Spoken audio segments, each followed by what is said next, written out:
Buenas tardes. Ahora continuaremos a desarrollar el tema de ácidos y bases. De entrada, es importante mencionar que a lo largo de la química han surgido diferentes definiciones o diferentes teorías de lo que se cree es un ácido o una base, en parte porque sencillamente cambia el conocimiento y por lo tanto cambian las teorías. Y esto se debe a que en un inicio, por ejemplo, desarrollaron una teoría y dijeron: un ácido será una sustancia que cumpla con estas características y una base la que cumpla con estas otras características. Sin embargo, posteriormente encontraban sustancias que se comportaban como ácido o que se comportaban como base y que sin embargo no entraban dentro de su definición o dentro de su teoría. En ese momento formulaban una nueva teoría ácido y base, pero sucedía lo mismo. Aparecían nuevas sustancias que se comportaban como uno o como otro y que no entraban dentro de su teoría. Por lo tanto, las definiciones o las teorías de ácidos y bases fueron modificándose poco a poco. El día de hoy haremos un repaso a las tres principales teorías ácidos y bases. Y estas son las teorías de Arrhenius, la teoría de Bronsted-Lowry y la teoría de Lewis. Antes de comenzar a desarrollar las teorías ácidos y bases, tenemos que conocer las características generales que nos servirán para identificar a un ácido o a una base. Por ejemplo, los ácidos son sustancias que tienen un sabor agrio, cambian a color rojo el papel tornasol y al anaranjado el de metilo. Neutralizan las bases para formar sales. Son soluciones acuosas electrolíticas, es decir, que permiten el paso de la corriente eléctrica porque contienen iones. Y son sustancias que en solución acuosa producen iones hidrógeno o protones. En un momento más explicaré a detalle a qué se refiere este término. Mientras que las bases, que también reciben el nombre de hidróxidos, tienen un sabor amargo, son jabonosas al tacto. De hecho, una característica de las bases es que son utilizadas como materia para crear jabones. Algunas son fuertemente cáusticas, es decir, pueden corroer la materia o los materiales. Colorean de color azul el papel tornasol rojo y de amarillo el de metilo. Neutralizan a los ácidos también para formar sales. Son soluciones acuosas electrolíticas, es decir, también permiten el paso de la corriente eléctrica. Y son sustancias que producen iones hidroxilo al disolverse en agua. En un momento más también explicaré este último punto. Entonces, estas son las características de ácidos y bases. Como se habrán dado cuenta, algunas de estas características son organolépticas, es decir, para poder identificar a un ácido o a una base tendríamos que olerlo, tocarlo, probarlo. Sin embargo, esto no es tan práctico, o al menos no en la práctica. Por lo tanto, tenemos que conocer las diferentes teorías ácidos y bases. Comenzaremos con la teoría de Arrhenius. Para Arrhenius, un ácido es toda sustancia que en solución acuosa produzca protones. En este ejemplo, el HCl es el compuesto que al encontrarse en solución acuosa libera o produce a los protones.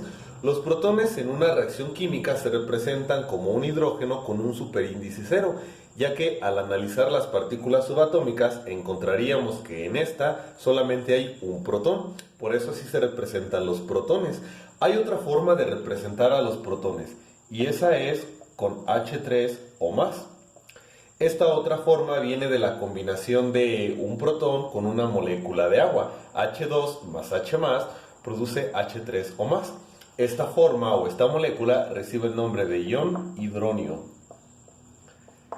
En un libro, problema o cualquier otro sitio podrán encontrar a los protones representados tanto en esta forma como en la forma del ion hidronio. Retomando la definición de Arrhenius. Arrhenius dice que un ácido es cualquier sustancia que en solución acuosa, es decir, que se encuentre dentro del agua, se disociará o se separará formando protones. Mientras que una base es cualquier sustancia que en solución acuosa libera hidroxilos. Esta de aquí es la forma en cómo se representan los hidroxilos en una reacción química. Un oxígeno unido a un hidrógeno con una carga negativa es el ion hidroxilo en química inorgánica. En química orgánica esa forma recibirá otro nombre. Entonces, la utilidad de las teorías de Arrhenius recae en que gracias a la simple fórmula podemos saber si una sustancia se podrá comportar como ácido o lo hará como base, ya que los ácidos liberan protones.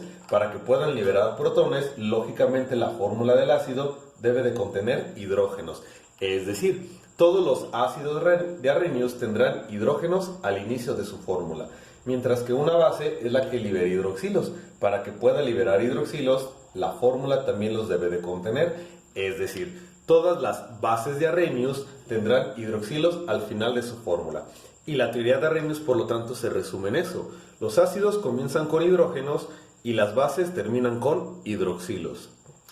Sin embargo, como se habrán dado cuenta, la teoría o las definiciones de Arrhenius se limita de entrada a que debe de contener protones o hidroxilos y, muy importante aún, a que las sustancias deben de estar en solución acuosa, es decir, deben de estar dentro del agua. Por lo tanto, tiempo después de las definiciones de Arrhenius, aparecieron las definiciones de Bronsted-Lowry. Para Bronsted-Lowry, dos científicos independientes, un ácido es cualquier sustancia que pueda reaccionar donando protones. Es decir, ahora en estas definiciones no basta con observar la fórmula o la molécula. Tenemos que ver cómo es que reacciona en presencia de otras moléculas, ya que la distinción entre ácido o base depende de la reacción en sí y no de la estructura de la molécula. Un ácido, nos dice Bronsted-Lowry, es aquella sustancia que puede donar protones. En este primer ejemplo podemos observar que el HCl es el que dona los protones. ¿Cómo lo sabemos? Lo sabemos porque tenemos que comparar reactivos con productos. El agua pasa de ser H2O a ser H3O más. ¿Por qué? Porque está ganando un protón. ¿Y de dónde lo está ganando o quién se lo está proporcionando? El HCl. Por lo tanto, en este primer ejemplo, HCl es el ácido de Bronsted-Lowry. Porque por definición, repito, un ácido es aquella sustancia que puede donar protones. En cambio, Bronsted-Lowry nos dice que una base es aquella sustancia que puede recibir protones. Nuevamente tenemos que analizar reactivos y productos para poder observar cuál sustancia es la que ahora está recibiendo los protones.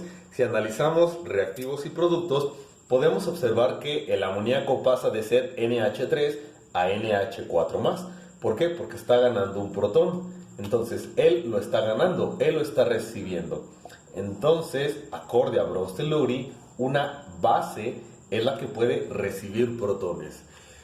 Ácido dona protones, base recibe protones. Sin embargo, también habrá notado que en este caso ácido y base van de la mano, porque un ácido es el que dona protones, pero la que los recibe es la base.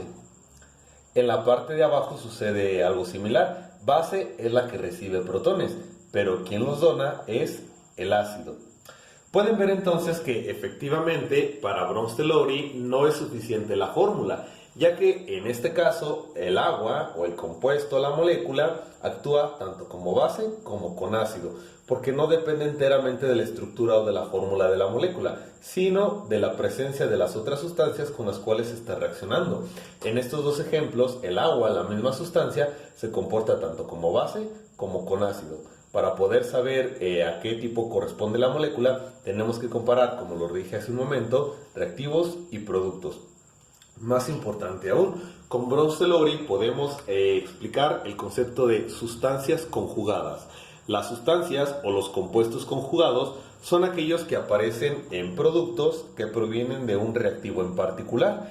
Las podemos identificar porque estructuralmente se parecen, es decir, tenemos que analizar reactivos y productos para poder observar cuáles son los que son estructuralmente parecidos y en base a ellos establecer la similitud. Por ejemplo, el agua H2O estructuralmente o en cuanto a su fórmula se parece a H3O+. Es importante identificarlos porque los compuestos conjugados tienen la particularidad de que son estructuralmente parecidos pero con una naturaleza química completamente contraria. Es decir, si el agua, por ejemplo, es una base, su compuesto conjugado será un ácido. El HCl es el ácido, su compuesto conjugado, el Cl-, será una base. Y podemos observar nuevamente lo que comentábamos en un inicio. Se encuentran de la mano, ácidos y bases. En la segunda reacción ocurre lo mismo. NH3 estructuralmente se parece a NH4+. Estos son los compuestos conjugados. Si este es una base, NH4+ será un ácido. H2O se parece a OH-. Si este es un ácido, su compuesto conjugado será una base. Más aún, En un momento más explicaremos que hay diferentes tipos de ácidos y bases y esta clasificación se puede llevar a cabo en base a su fuerza, es decir, hay ácidos fuertes y ácidos débiles y bases fuertes y bases débiles.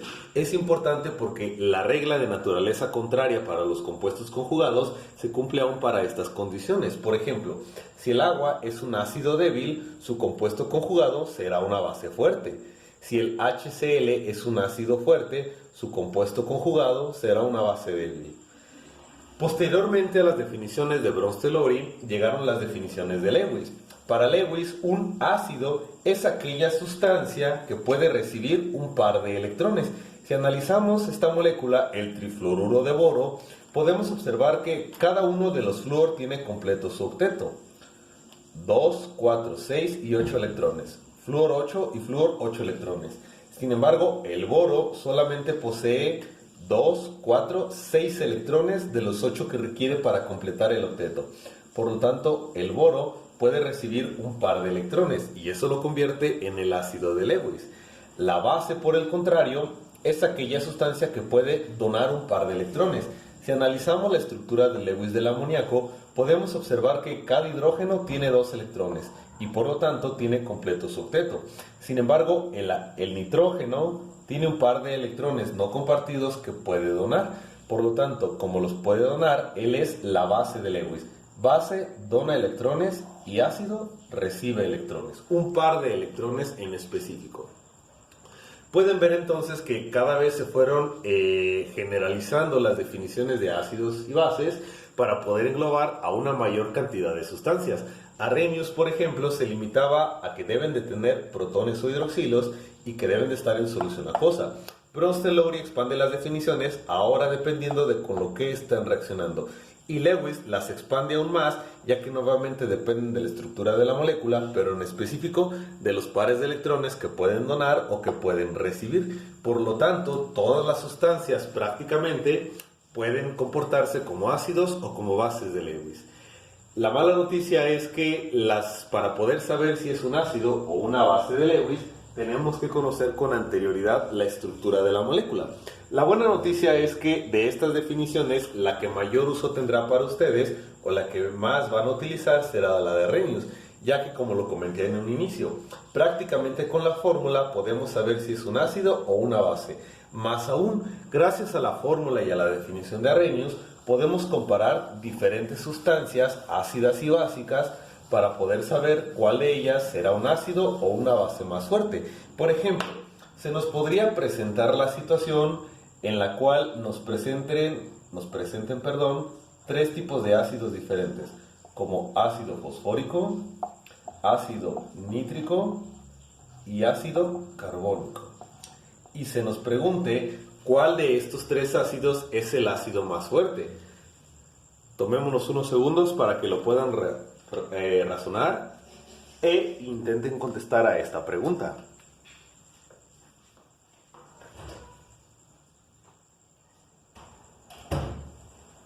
¿Listo?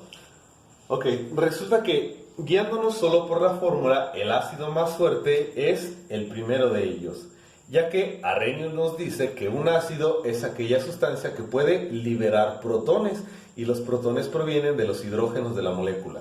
Si analizamos estas estructuras, por ejemplo, la primera de estas moléculas puede liberar 3 protones, la segunda un protón y la última 2 protones.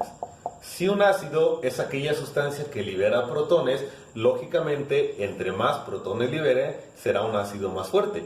Por lo tanto, si nos guiamos solo por la fórmula, el primero de ellos es el ácido más fuerte. Este mismo razonamiento podemos seguir para las bases.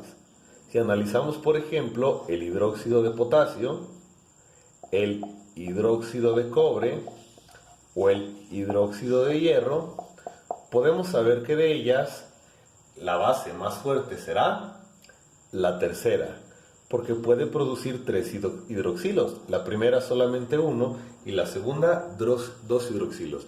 Entonces, la de Arrhenius será la definición que más uso tendrá en este momento, ya que por la simple fórmula podemos saber cuál es el ácido o cuál es la base más fuerte. Sin embargo, esta regla no siempre se cumplirá. Por ejemplo,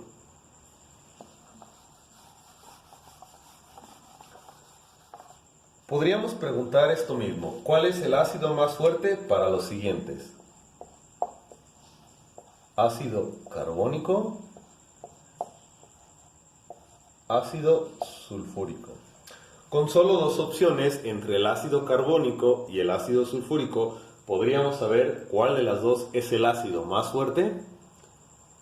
La respuesta es que no, o al menos no en una primera instancia, porque algo muy importante es que la fuerza de un ácido o de una base no depende enteramente de la molécula o de la fórmula como acabamos de ver, sino de hecho, más importante aún, depende de la facilidad con la cual puede liberar o pueden ser separados esos protones.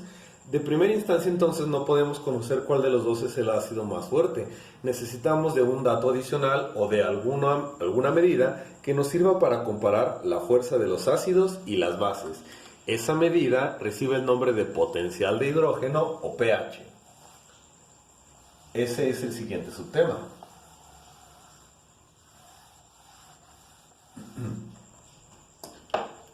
Entonces, potencial de hidrógeno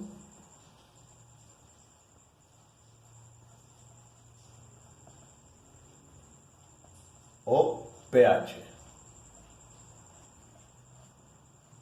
El potencial de hidrógeno es una medida de la acidez o la basicidad de una solución. Este queda definido como el menos logaritmo de la concentración de protones. Hace un momento mencionábamos que los ácidos dependen de la facilidad con la cual se liberen los protones. Lógicamente, entre mayor sea la concentración de protones, más fuerte será el ácido. Entre menor sea la concentración de protones, menor será la fuerza del ácido. Antes de continuar, quisiera aclarar que una fórmula escrita entre corchetes en química dentro de una fórmula representa concentración y es una concentración llamada molar. En videos posteriores desarrollaremos la molaridad. En este momento entonces solamente hay que recordar que el pH lo obtendríamos de sacar el menos logaritmo de la concentración de protones. Veamos algunos ejemplos. Como pudiera ser: ¿cuál es el pH de una solución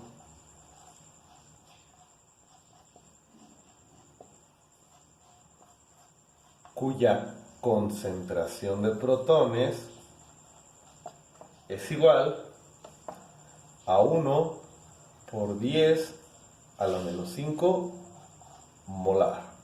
Ok. La mayoría de las ocasiones, cuando tengan que utilizar alguna fórmula en donde implique concentración, esta concentración será concentración molar. En este caso, por ejemplo, el problema ya nos los está proporcionando.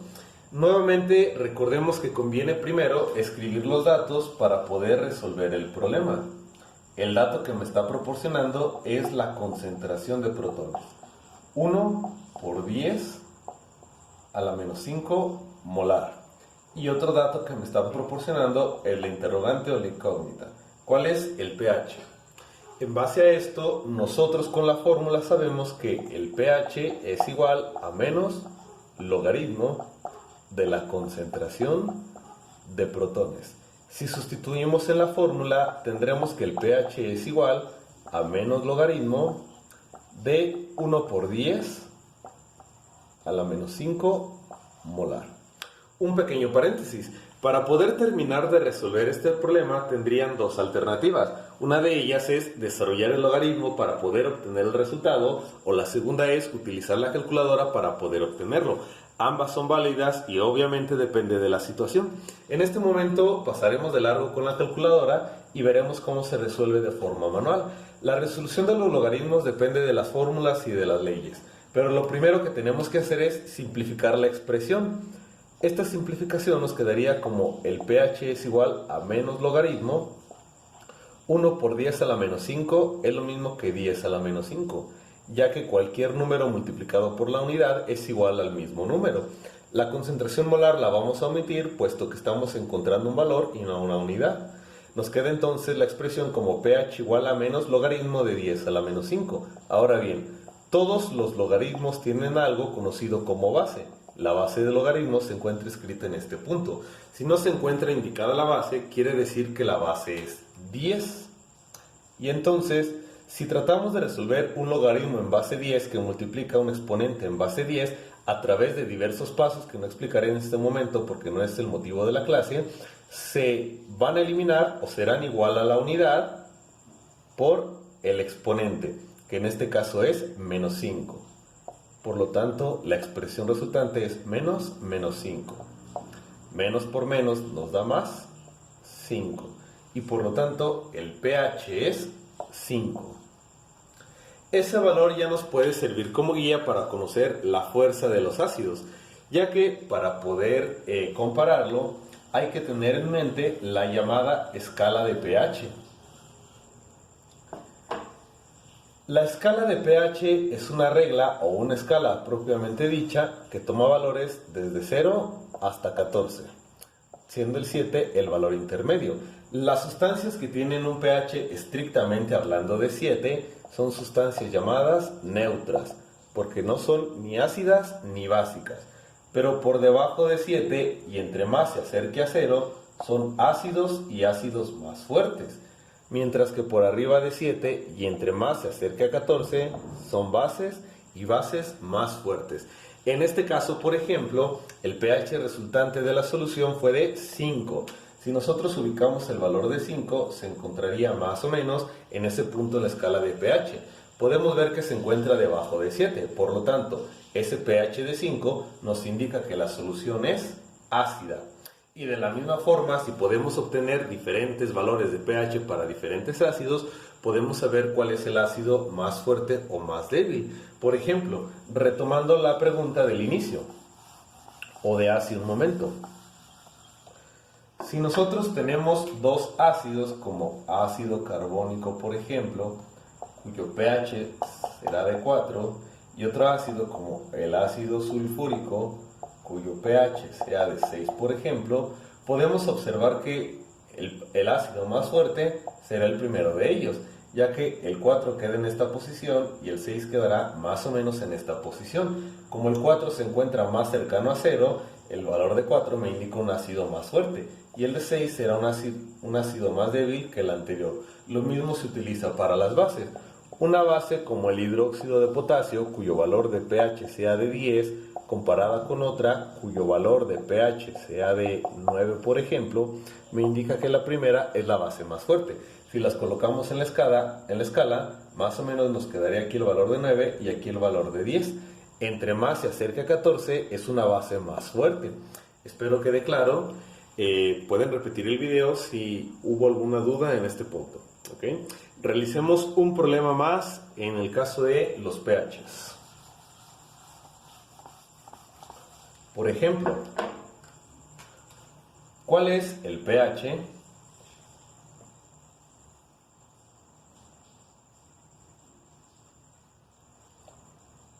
de una solución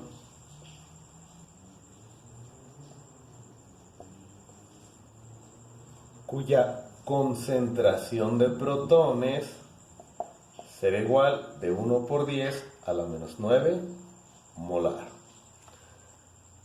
¿Ok? Pueden intentar resolverlo pausando el video. La solución sería: la concentración de protones es igual a 1 por... Perdón, error.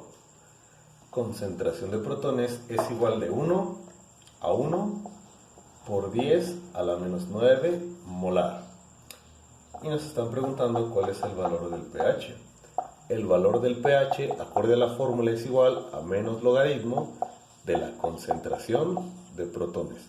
Sustituyendo, el pH es igual a menos logaritmo de 1 por 10 a la menos 9 molar. Molar lo podemos omitir. El pH es igual a menos logaritmo. 1 por 10 a la menos 9 es igual a 10 a la menos 9. Y el pH es igual a menos logaritmo en base 10 por exponente en base 10. Bajamos el exponente, menos 9. Menos por menos más, 9. El valor del pH es de más 9. La naturaleza de esta solución, por ejemplo, la recaería dentro de una base. Es una base. En este momento ya se habrán dado cuenta de la solución. Siempre que la concentración de protones sea 1 por 10 a la menos algo, el resultado será el valor positivo de dicho número. 1 por 10 a la menos 9, el pH será de 9. 1 por 10 a la menos 5 tendrá un pH de 5. O 1 por 10 a la menos 2.3 tendrá un valor de pH de 2.3. Los logaritmos pueden tener cualquier base y por lo tanto podría cambiar la que sea indicada en esa posición. Sin embargo, en química siempre verán expresados los logaritmos con base 10. Es por eso que el valor del pH siempre será el exponente positivo. ¿Ok?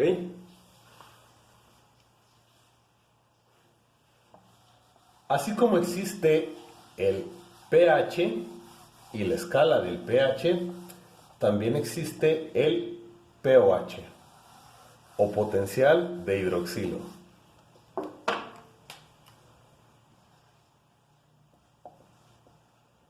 Se imaginarán, gracias al nombre, que el concepto y la manera en cómo se maneja el potencial de hidroxilo o pOH es muy similar a cómo se maneja el potencial de hidrógeno o pH, ya que el potencial de hidroxilo también es una medida de la concentración, pero ahora de hidroxilos, de una solución. E incluso la fórmula es muy similar, ya que para obtener el valor del pH hay que obtener el menos logaritmo de la concentración de hidroxilos.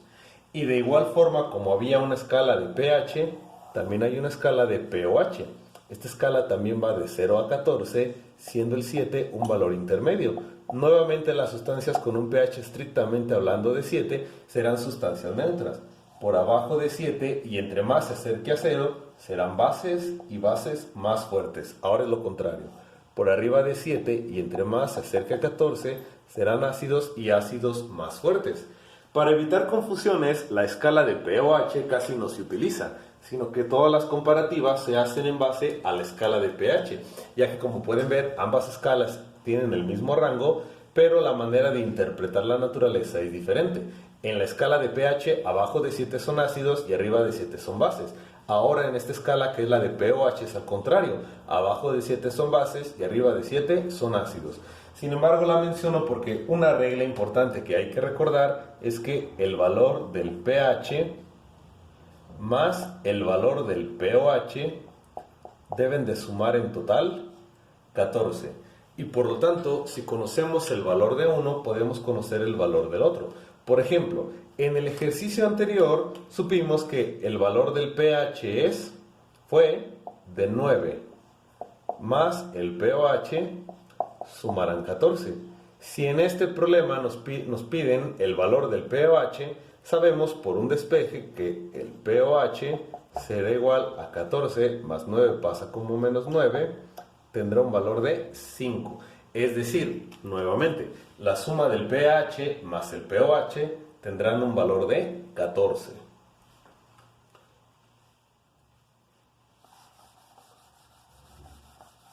Realicemos un problema para ejemplificar.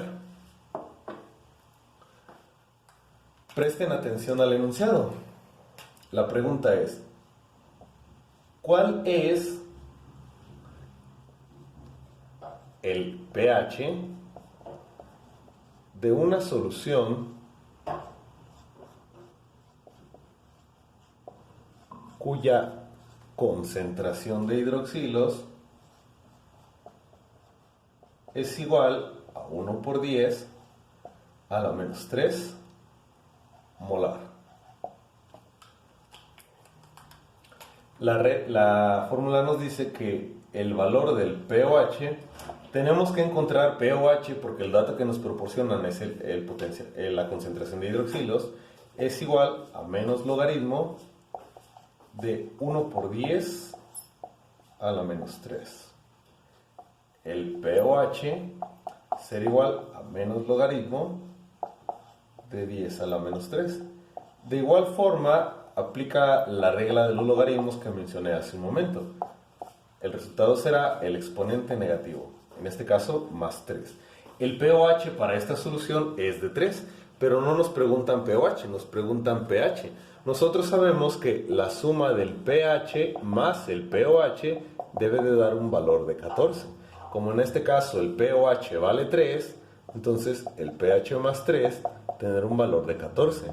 Despejando resulta que el valor del pH es de 14 más 3 pasa como menos 3 y el valor es de 11. Si el pH tiene un valor de 11, en la escala del pH de 0 a 14, 7, se encuentra ubicado más o menos en esta posición. Quiere decir que la sustancia es quiere decir que la sustancia es una base, acorde a la escala del pH. Esa es la solución.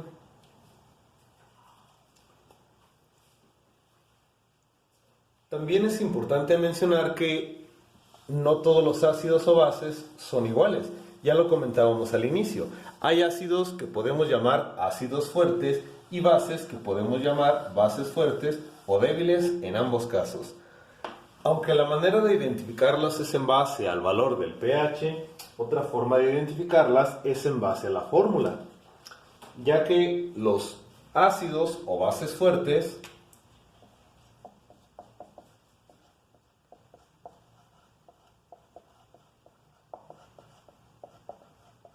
generalmente serán sustancias iónicas o con enlace iónico inorgánicas.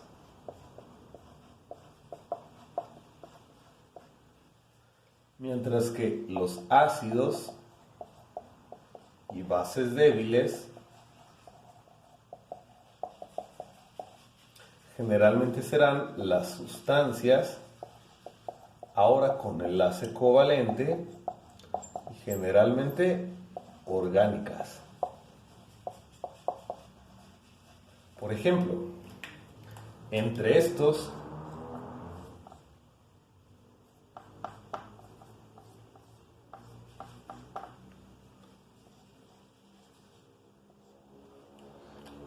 ahí cometí un error.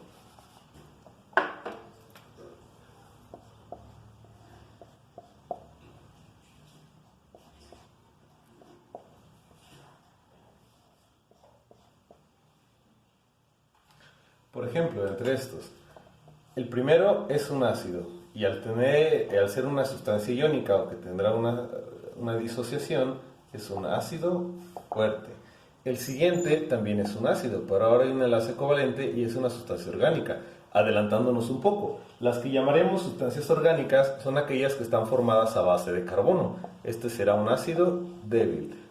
Enlace iónico, este será una base fuerte. Y la última depende de la concentración, pero la podemos catalogar como una base fuerte, debido a la presencia de hidroxilo precisamente. Es una guía rápida para poder saber si son ácidos o bases fuertes. En otros términos, un ácido fuerte será aquel que tenga un valor de pH desde 0 hasta 2 o 3 según algunos autores.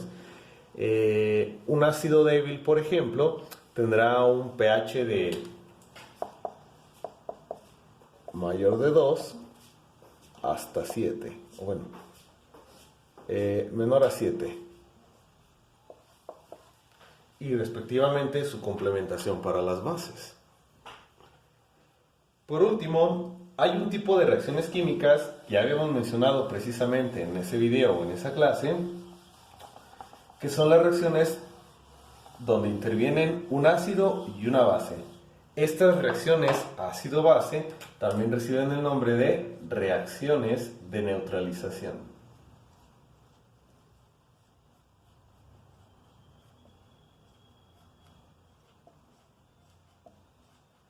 Reciben ese nombre porque literalmente las sustancias se neutralizan, es decir, reacciona una sustancia ácida con una sustancia básica, produciendo generalmente dos sustancias neutras, es decir, que tienen un pH de 7. La estructura general de estas reacciones es el ácido más la base llevan a la producción de una sal más agua, ambas sustancias totalmente neutras. Esas son las reacciones de neutralización. Permítanme corregir en este momento aquí, para que se vean en completo. Entonces, la reacción entre un ácido con una base conlleva la formación de sal y agua, dos sustancias completamente neutras. Hay problemas que se nos pueden solicitar resolver en reacciones de neutralización. Estos problemas los podemos resolver con la siguiente fórmula. Mucha atención, concentración del ácido por volumen del ácido será igual a la concentración de la base por volumen de la base. Mucho ojo que en este momento nuevamente estamos hablando de concentración del ácido y concentración de la base. Hasta videos posteriores desarrollaremos las concentraciones molares y normales. En este momento lo importante es remarcar que la concentración debe de tener las mismas unidades, ambas molar o ambas normal. Realicemos un ejemplo para poder visualizar cómo se resuelve esto. El problema dice: ¿qué cantidad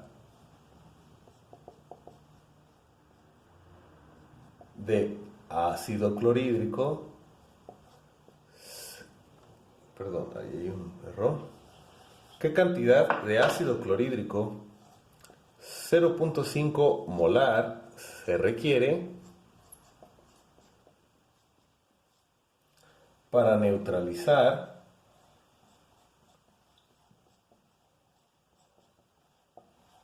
150 mililitros de hidróxido de sodio 1 molar? Según la siguiente reacción: ácido clorhídrico más hidróxido de sodio producen cloruro de sodio más agua. Aprovecho la estructura de esta ecuación para remarcar que los ácidos los identificamos por el hidrógeno al inicio de la fórmula y las bases por el hidroxilo al final de la misma. Reaccionar un ácido y una base es una reacción de neutralización. Ok, en este caso entonces lo primero es identificar nuestros datos. Acorde a lo que nos da el enunciado, sabemos que qué cantidad de ácido clorhídrico nos están preguntando el volumen del ácido necesario y nos dan la concentración del ácido clorhídrico, 0.5 molar. Se requiere para neutralizar 150 mililitros de hidróxido de sodio. La concentración de la base son 150 mililitros. 1 molar, este es el volumen de la base. La concentración de la base es 1 molar. La fórmula nos dice que la concentración del ácido por el volumen del ácido es igual a la concentración de la base por el volumen de la base. Nos piden el volumen del ácido y es lo que hay que despejar. Este será igual a la concentración de la base por el volumen de la base sobre la concentración del ácido. Sustituimos los valores. Concentración de la base son 150 mililitros. Volumen de la base, concentración de la base 1 molar. Hay que corregir ese dato. Concentración de la base 1 molar. Volumen de la base 150 mililitros.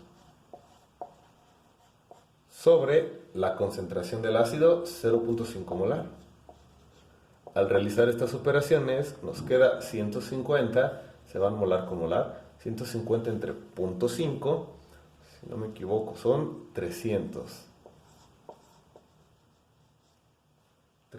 mililitros. Ok, déjenme lo corroboró. Ok, si no me equivoco es el resultado, 300 mililitros. Ok, de momento es todo con este video, nos vemos en el siguiente para óxido reducción.